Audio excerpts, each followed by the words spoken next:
Day to day, Yeah. I'm an audiologist, Yeah. which means I help people with hearing problems. I recently opened my own practice. People didn't know what audiology was. Yeah. When I said oh, I'm going to university to study audiology, classic answer was, what? I used to explain it as like an optician but for your ears. When people need glasses, like a cool and exciting thing for most people. When you think of dentistry, like people are interested because people want Invisalign and almost everyone grows up having braces. I think there's still a lot of stigma around audiology. I have so many patients who come in and they have hearing aids, but they want them as like invisible as possible and they don't want people to know and things like that.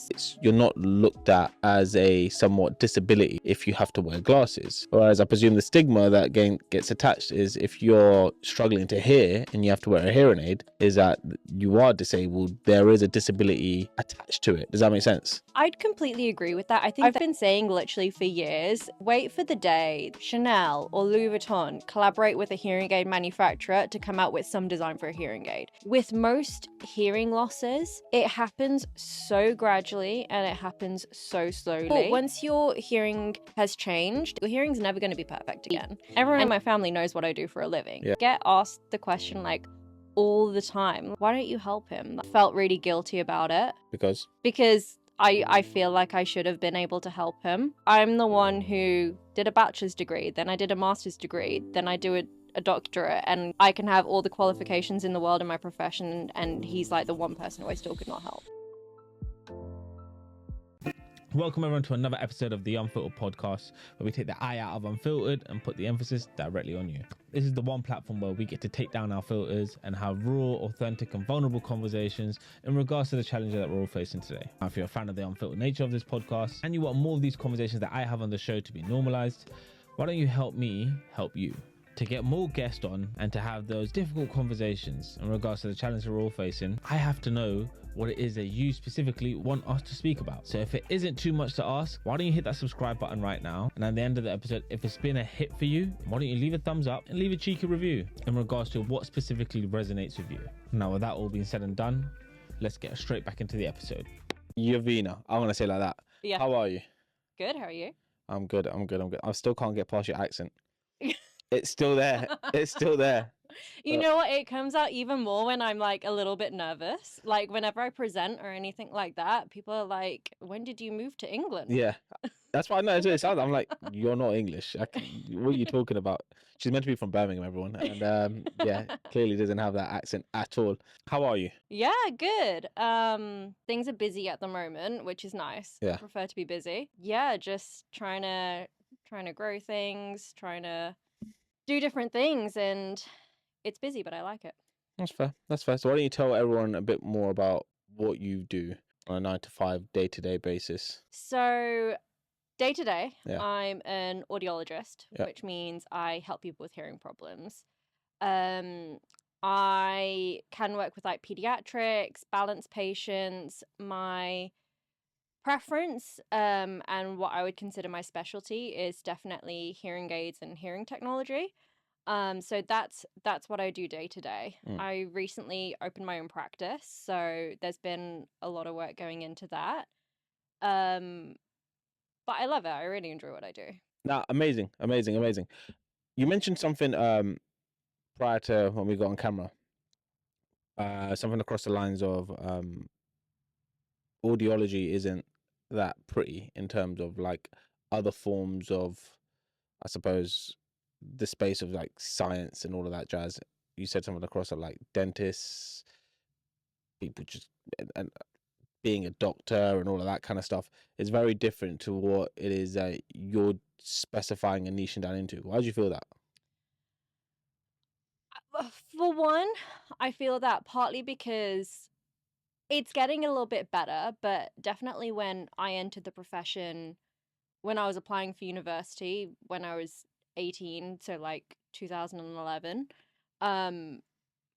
people didn't know what audiology was. Yeah. Like when I said oh, I'm going to university to study audiology, like the classic answer was, what? And than you kind of explain. And the way I used to explain it, which I don't anymore, but I used to explain it as like an optician, but for your ears. It's getting a lot better because now I feel there's like a lot more advertising and things like that. Like Boots advertise hearing aids a lot, so do Specsavers. And since Apple came out with like the hearing health features, people are now a lot more aware of it. But the reason I don't feel it's necessarily categorized the same way is because, for example, when people need glasses, like people are like, yes, great, let me pick out my glasses. And it's like a cool and exciting thing for most people. When you think of dentistry, like people are interested because, you know, people want Invisalign and almost everyone grows up having braces. And there's like a cosmetic element to it. I think there's still a lot of stigma around audiology. Like I have so many patients who come in and they have hearing aids, but they want them as like invisible as possible and they don't want people to know and things like that. So in that area, I feel like it's not a scientific topic or a health topic that's maybe as discussed or as cool as other professions. I hear that. Would you say though, because I suppose from like say the optician perspective, like getting your eyes tested, possibly wearing glasses or contacts and having like different colors and shades, you can see the aesthetic side to it and why like I suppose people who have glasses or have to wear lenses, if you give them the option and their eyes would have been perfectly fine without it, it's what option would they take? Because some people feel like they look better in glasses or not, but it's something visual you see, right? And I suppose the controversy within that is you're not looked at as a somewhat disability, I suppose, if you have to wear glasses. Whereas I presume the stigma that gets attached is if you're struggling to hear and you have to wear a hearing aid, is that you are disabled. There is a disability attached to it. Does that make sense? I'd completely agree with that. I think there's two aspects to that. There's one that you have a disability. Yeah.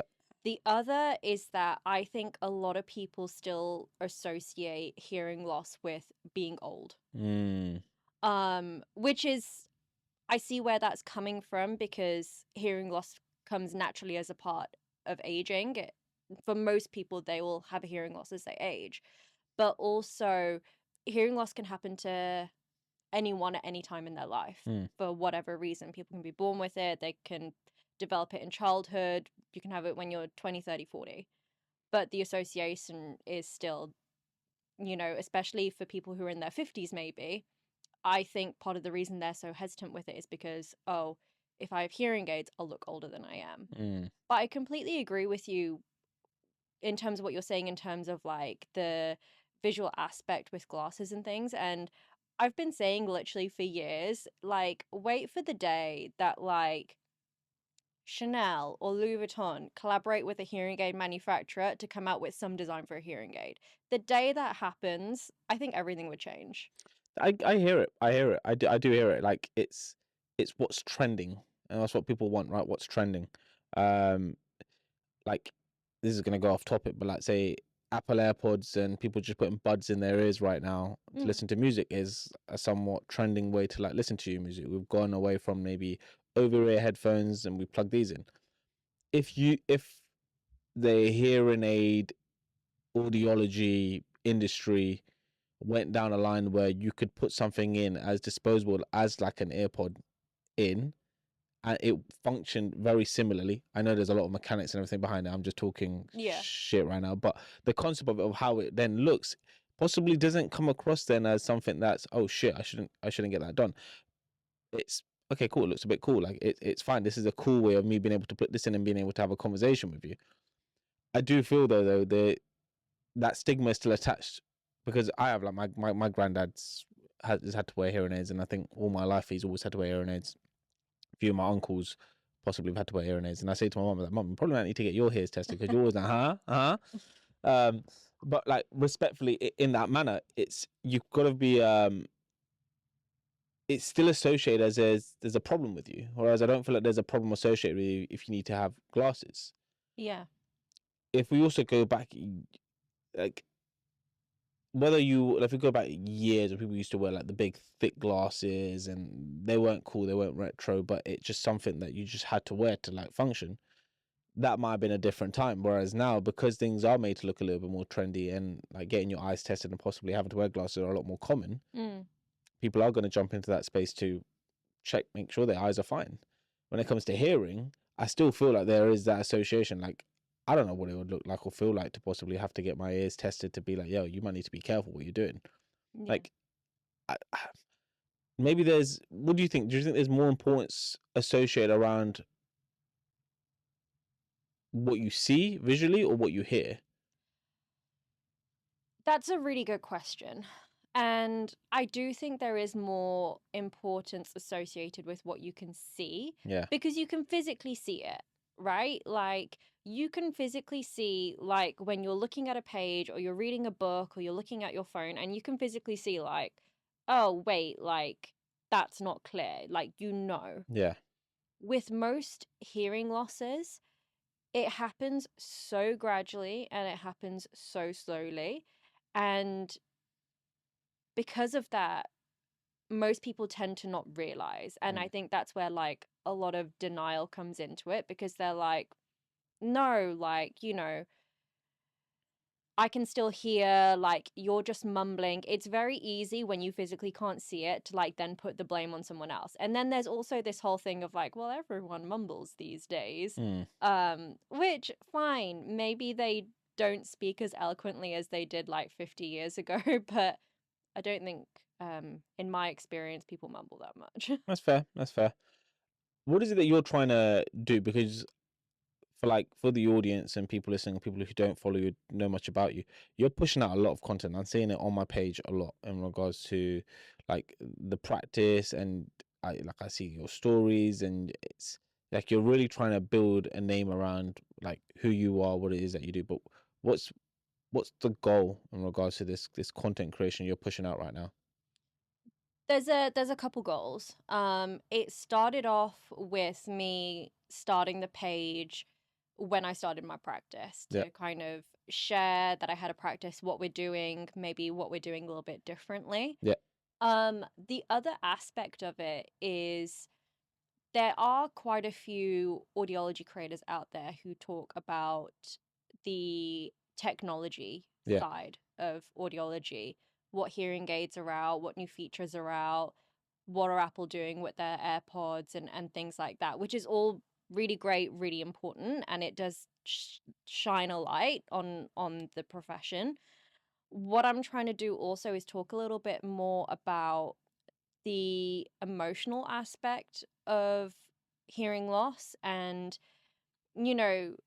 maybe try and challenge some of the thinking that hearing loss is just a sensory problem, because it really does impact every part of your life.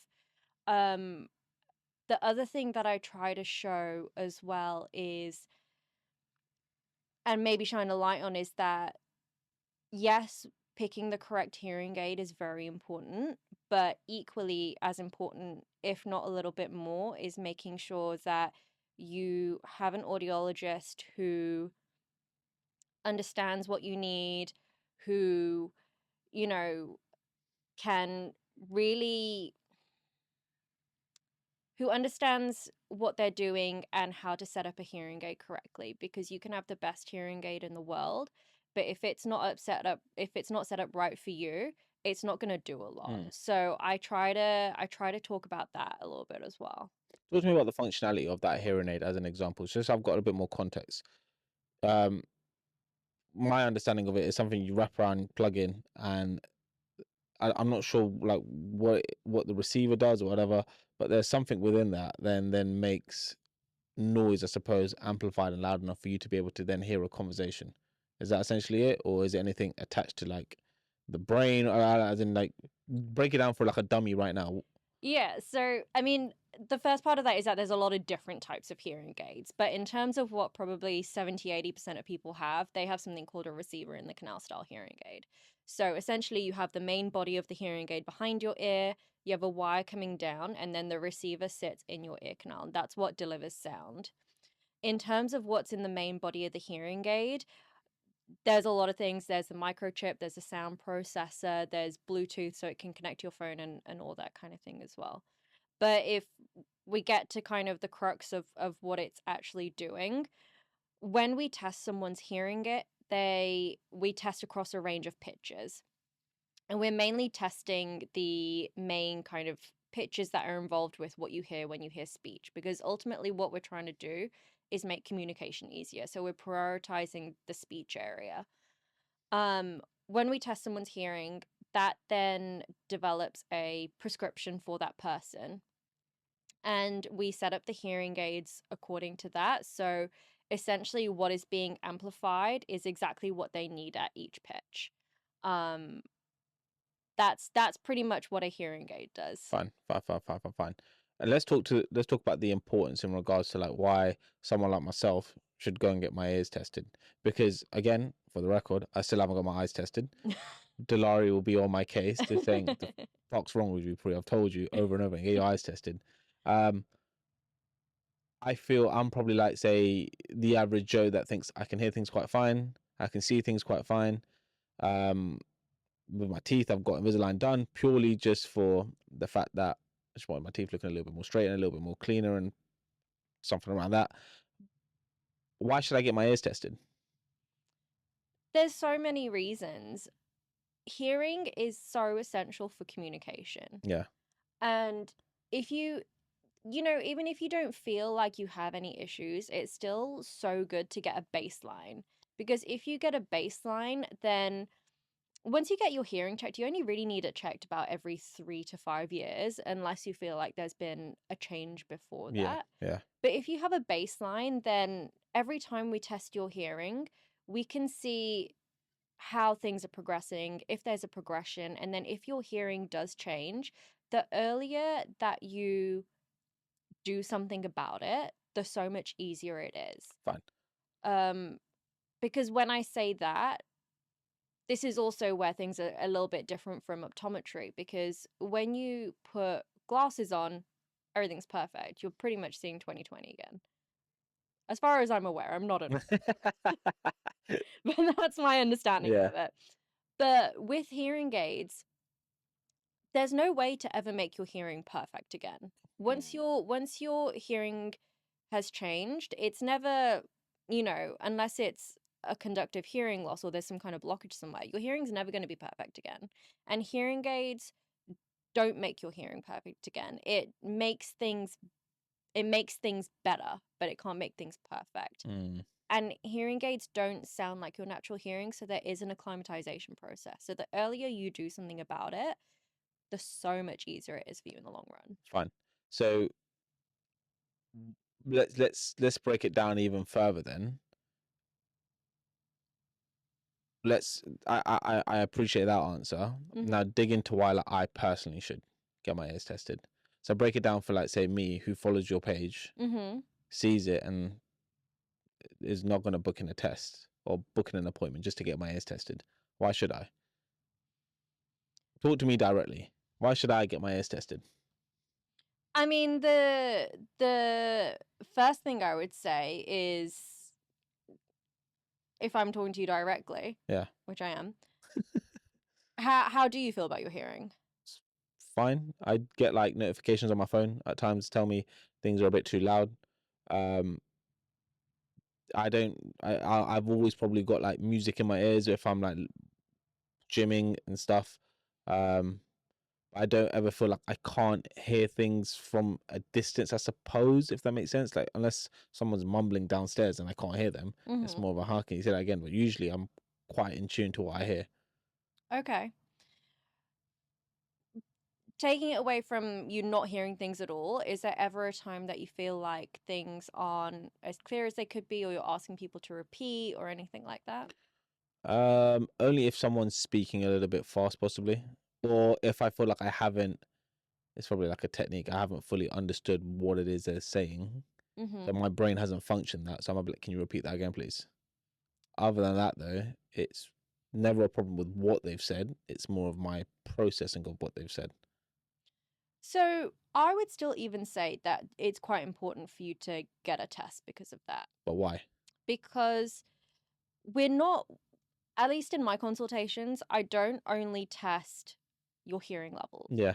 I test the quality of your hearing also. Fine. So how are you hearing speech? How are you hearing speech in background noise?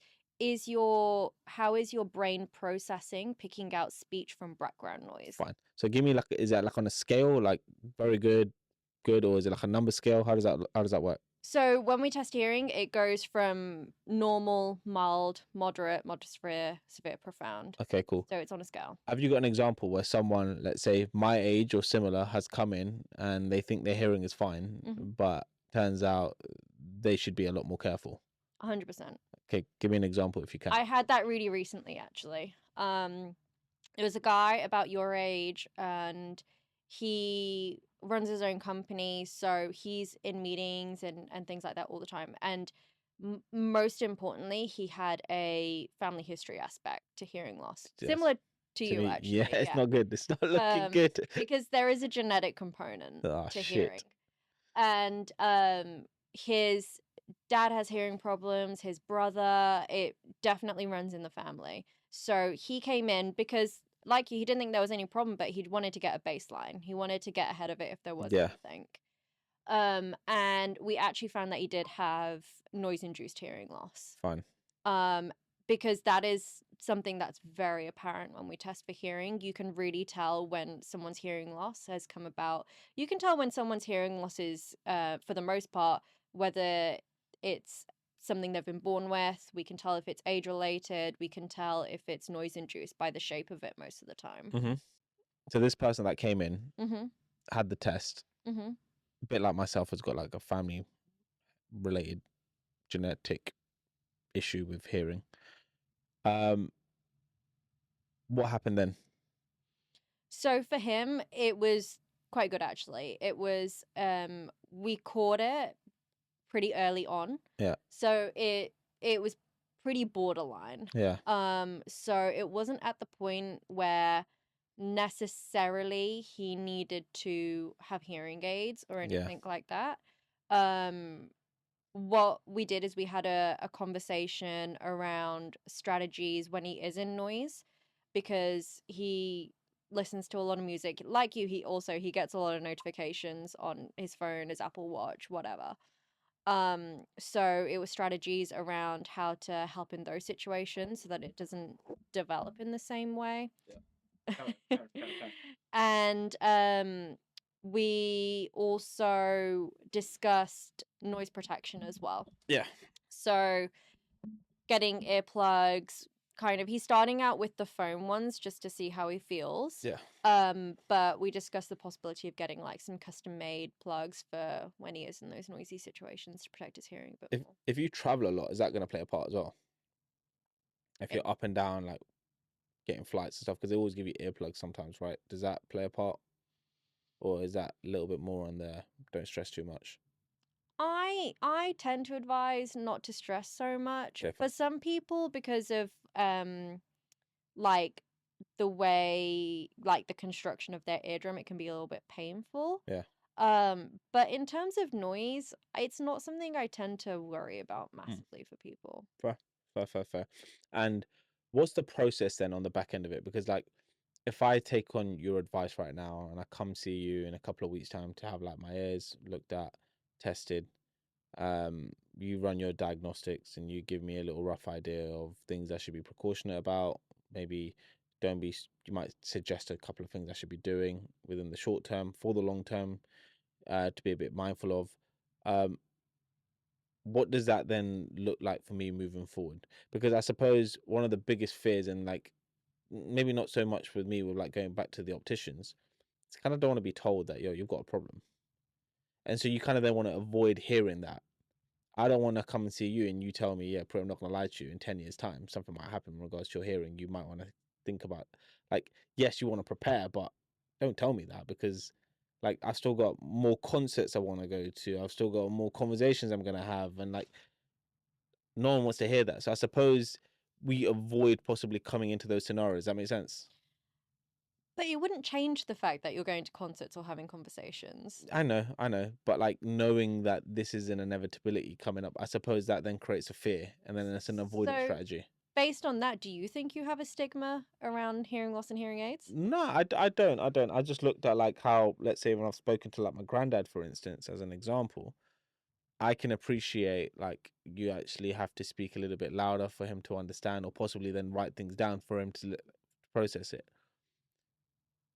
I think maybe this, I don't want to say it like a scary part. This is me getting unfiltered right now. It's when I hear him communicate back, he shouts. And he has to be a little bit more louder when he says things across, and it's like, all right, like I get it, kind of thing, like calm. And it's I'm not sure if that's his personality or the fact that because he wears a hearing aid, he has to actually shout to be able to hear himself say what he's saying back. And it's just loud, and it's like, yo, I don't want to be like that. Sounds like maybe your granddad's hearing aids need adjusting a little bit. I'll send him your way. if I'm being really honest. And yes, when your hearing does change and when hearing loss does develop, you do have to make certain adjustments to your lifestyle. Yeah. You do. Like whether that is making sure that you're always facing someone when you're speaking to them, whether it's when you're in a restaurant, making sure that maybe your back is to the wall so you're not getting background noise from behind and things like that. Yeah, there's certain adjustments that you can make to make things easier. But this is also where I highlight getting tested every 3 to 5 years so we can catch things early, because if you catch it early and we do something about it earlier, it just makes things so much easier in the long run. Like a question I get so much is when I have someone come in and they have a hearing loss and I recommend that they need to do something about it, and they say, "Oh, but can I just wait a few more years?" Yeah, you could, but ultimately you're just making things harder for yourself. Yeah, I get it. Fair. Something worth thinking about. I'll probably book in an appointment soon. No, it's an interesting one, and this is why like I wanted to bring you on, because I feel like you said, there isn't much noise. Excuse the pun, but there isn't much noise around audiology to the degree of other forms of looking after yourself. Getting your teeth checked, getting your eyes checked, getting your skin checked, all of that kind of jazz. But no, fair. We've spoken about like my granddad a bit as well. We said we're going to talk about your story, in regards to like why you like you've kind of got into it and your passion and your drive to like really like take this a little bit further. You've got a little bit of a personal story in regards to your family situation, right? Yeah, so growing up, both of my grandparents, my dad's parents, live with us. And I was really, really close with my grandparents growing up because my parents worked a lot. So my grandma and my granddad looked after me a lot. So I grew up being really close to them. So like my grandma would play with me, my granddad would like sit me on his knee and tell me stories, and we'd play freestyle on the computer and things like that. And my grandma's like sadly passed away a couple years ago, but my granddad's still around. He's 98, so he's doing really well. Um, but I'd say probably from the age of about 16, 17, my granddad's hearing loss started to develop. And he's like an older Indian man, and he's very, very independent. Like he's one of those people, he doesn't like using a walking stick, even though he probably really should. He's not super diligent about wearing his glasses and things like that. He's just like one of those people. And obviously I wasn't in audiology at that point, but I remember him going to like have his NHS tests and getting his NHS hearing aids and things like that. And he just never got on with them. He never got on with them. And I'd say as well, he wasn't really he didn't persevere with them, which is something you have to do with hearing aids. And at first it didn't really affect him too much. He was one of those people who like always had friends calling him, and he was so social. And it's it's I don't really like to think about it too deeply because like I think about it now and I'm like that person's just not there anymore.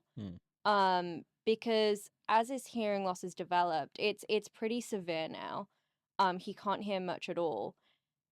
And as it's developed over the years, like I can really look back on it now and see him withdraw. Um because it was just hard for him, right? Like he isn't really part of the family conversations because he has to ask everyone to repeat themselves, and if he still doesn't catch it, then he's just like he's one of those people where like if he doesn't hear you, he'll just like smile and nod rather than like giving a response or anything like that. um and I think because I've seen like the effect it's had on his whole personality, that's why I'm so passionate about talking about that aspect of hearing loss, because it really isn't just a, oh, I can't hear. It's a, I can't communicate. And when I can't communicate, I withdraw and I isolate, and your relationships change and things like that. Yeah, I can appreciate that. The way he probably feels right now. Probably be good to have him on the podcast as well. But like to get his understanding of like, obviously it's something he never asked for. It's happened now, progressively getting worse. Yeah. And he's being backed up into a corner where he has to smile and nod and not know what people are saying, but that's his only way of just being part of the conversation. It's kind of tough. It is. And, you know, like even at my wedding a couple years ago, like obviously that's a really noisy situation. So it's always hard to hear people at a wedding reception anyway. But I actually don't think he even stayed for my whole wedding reception because one, it's late and he was probably tired, but also like he can't hear anyone, he can't talk to anyone. You're gonna sit there, eat, and then you're gonna like go to sleep because then what else are you gonna do there? Like you can't talk to anyone. Yeah, it's a difficult one. Bit demoralizing because it's like kind of you're a shell of the person you once was because of this. It is, and the other part of it as well is, you know, obviously everyone in my family knows what I do for a living. Yeah. So I get asked the question like all the time, like, why don't you help him? Like, why don't you get him some hearing aids? And why don't you do this and that? Like, you can do it. And I'm like, I have tried. I've tried so many times. Like, I got him hearing aids when I first qualified. I did again a few years later. I got him another pair of hearing aids like just for my wedding. He does not want to wear them. He cannot wear them. Because he doesn't want to wear them because like I said earlier, like it's something you have to persevere with. You have to get through like the weeks of acclimatizing it and this becoming your new normal. Does he need some company then? As in, does he need someone to talk to? My whole family's at home. You know, like we haven't. I think also the other aspect of it is like since my grandma passed away, like she was like the one person. She was the one person who could whisper to him and he could hear. Yeah. How that worked, I don't even know. But she was like she was the one person, but he just I don't think he has the motivation anymore. He feels defeated. Probably, yeah. He's had a great innings. I can appreciate that, and it's more of this is where like the pride and the ego kicks in regards to like people when they get older, they don't want to resort to what's now available to possibly help them because they feel it taps into their pride and their ego. They are a shell of who they used to be, and they can't now accept the fact that they now have to get aids to help them out. And I can appreciate like where your granddad's coming from. Like I've had older, well, my grandparents were alive on my dad's side, refused help, refused to tell people when they hurt themselves, etc. and stuff that they just soldiered through. And like it's a similar thing like with a lot more older people I know. Like you are a bit more resistant, hesitant because you've been that person that always was there for everyone. So naturally right now you're not going to want to like accept help the other way around. But you kind of like stumbled a little bit when I said like, do you think he needs company? You said, well, your family are there. Yeah. Are you there? I was there at the time. I don't live there anymore. Yeah. I live about 2 hours away from them now, but I go and see him when I If can. you picked up the phone to create more like conversations, would that encourage him to get on Can't hear. over a phone call? He can't hear when you're right in front of him. His hearing loss has progressed so much. Fair. It's at the point now where pretty much we have to write things down for him. Do you feel helpless? Yeah, and I felt really guilty about it Because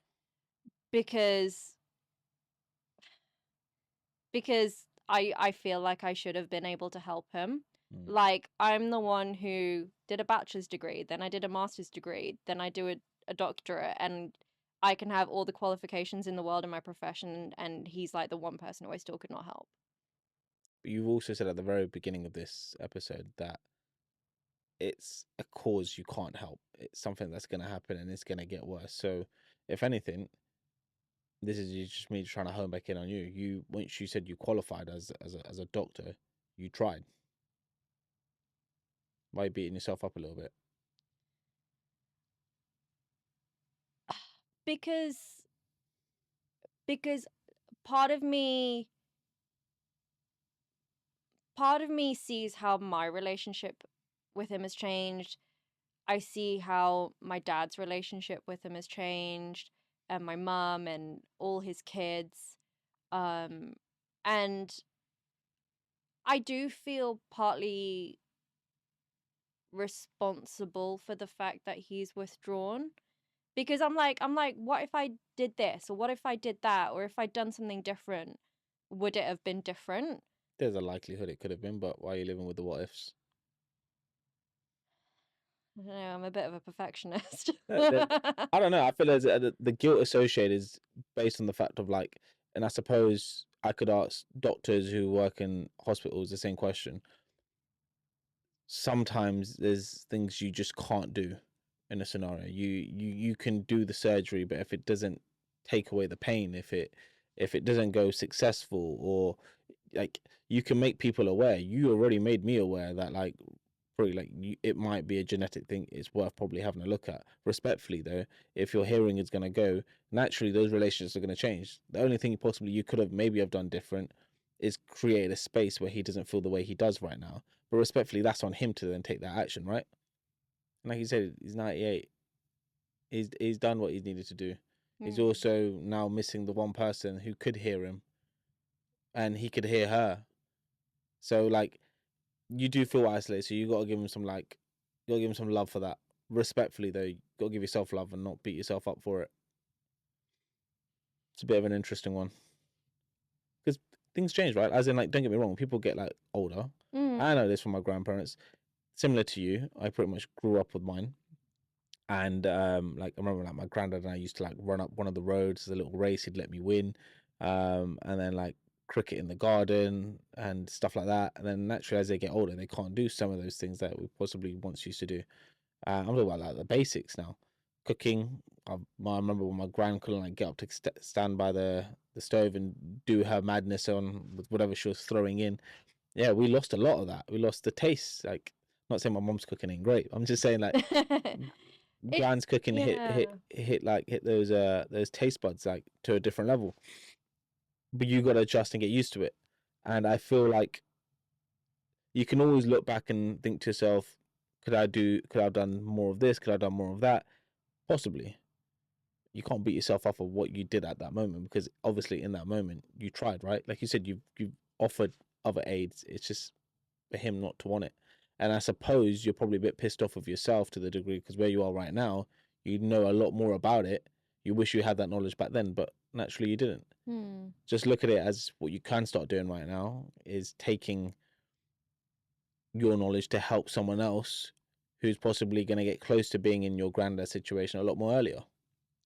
Maybe, and this could be a little insight for you, just thinking of it, maybe you can start a service where it's a case of you help people communicate with people who now have to wear hearing aids.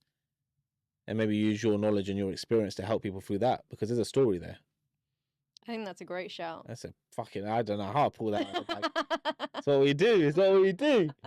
Now, that could be a great shout, because it's like there's a sentimental story there, and it's it's aiding someone who knows that they're going to go through this. Look, this is a free resource. Here's put some time in the calendar and let's talk about the challenges you're facing and what you could be doing differently. And you can always talk about what you've missed out on and what you tried and be able to help out someone. Because that is one of like the biggest challenges I feel like we all face. We always look at scenarios as in what ifs, what could I have done better? I know like when my uncle passed, like we've said at the funeral, I was like, he was going through like mental health challenges, and that's my strong belief. And like, you feel for him. You wish you could have done more. Respectfully though, you can only do what you can do, and someone has to play their part as well. Yeah. Moving forward, what I can do is talk about scenarios like that, talk about my situation, try and vocalize as much as I can to encourage someone who listens into it to either want to get and work with me or use me as a platform to then work with someone else in regards to whatever things that they're going through. Yeah. And that's it. Can't beat yourself up about what's happened, as difficult as it may be. You've got to just keep moving the needle forward. Yeah, I completely agree. I do try to bring that aspect whenever I see patients.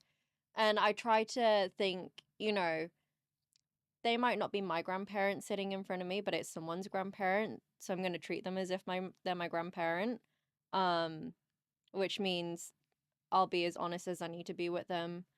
I won't tell them things that they just want to hear.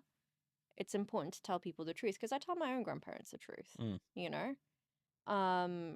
So I completely agree with you. I think with my grandfather as well, the other thing about him is he used to tell me, he was like, I might look old, but I've got like a young soul. And I think that's amazing. I think that's probably also why he doesn't like to accept help now. It's that pride. Yeah, he's definitely got a lot of pride. Well, it's like my dad as well. Like my dad, whatever he's doing, respectfully, he still thinks like he's like in his mid-30s. It's like, bro, you gotta listen to your body every now and then. But I'll let you do what you gotta do, kind of thing. But no, this has been fun. Thank you for coming through and getting a bit personal towards the end as well. Where can everyone find you if they want to get in touch, and where's the clinic? So if people want to book something in, where can they like find you? Website, address, etc. Throw that all in right now. Yeah, so you can find me on Instagram at Dr. Yovina. I'm also on TikTok. I'm on LinkedIn. I'm on YouTube. I'm on all the social media platforms. My clinic is based in Stanmore in northwest London. And you can book in on my website, which is www.dryovina.co.uk. Perfect. Thank you. It's been fun. Yeah, thank you. It's flown by. Yeah, it has. Keep doing what you're doing, and use your story as an outlet to encourage people like myself to possibly get either their grandparents speaking to you, or actually get us speaking to you in regards to, this is the challenge that's going on at home. What could I do differently? How could I lay out the house differently? How could I encourage this? What things should I be preparing for in advance? And you never know, man, you might just enhance better relationships at home, not to like spiral out where it'd be like in your situation where your granddad was isolated, but that love and that warmth and that connection is still there. But no, much appreciated. Thank you. Thank you. Thank you lot for listening to another episode of the Unfiltered Podcast. If you've liked what you listened today, drop us a like. If you've got any comments in regards to what we spoke about, if there's something you disagreed with, or if there's stuff that you did agree with, drop us a comment. And lastly, if you haven't subscribed yet, give us a subscribe.